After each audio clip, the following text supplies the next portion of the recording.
台湾话艺术水阁好，国政解说两句，互你做参考。解说，解文说字。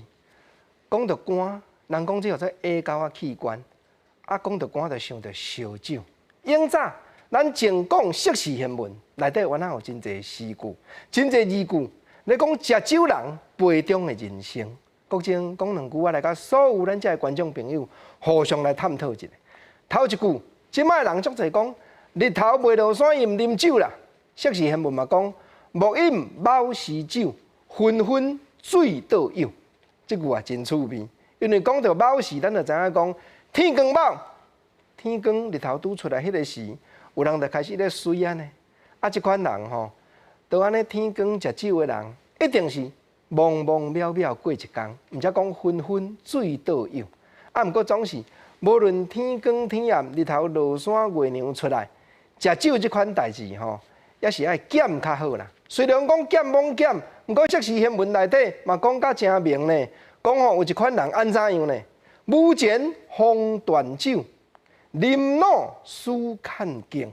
即句就是讲，你讲叫伊酒爱改啦，食酒改毋好啦，减啉寡较好啦。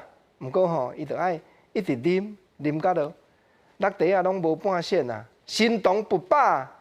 即当阵才有法度讲好啦。酒咱来断啦！尤其吼有一款人，虽然讲甲讲，逐工都真无用，叫伊讲清心，读2本册咧，伊理由了了，都爱食甲老，食甲已经吼足济岁啊，伊才想要重新搁来读经书。过来，咱搁来讲第三句，即句安真普遍，讲叫做药令医家病，酒不该珍愁。药令医家病，酒不该珍愁。正嘛是咧劝这食酒人，因为有一款人伊食酒，伊是食迄个有理由的哦。伊讲吼，我着心头郁卒啦，啉2杯啊吼，我呢心头艰苦着透啊啦。嘛有一款人吼，你叫伊拍拼伊毋哦，你叫伊讲吼较认真做咧吼，明仔载吼头家甲你升富你哦，伊安尼甲你应呢。伊讲吼，升富你要创啥？我得即罐来甲衰咯，我忙就变总经理啊啦，那着甲升富你。事实药令医家病，酒不该珍愁。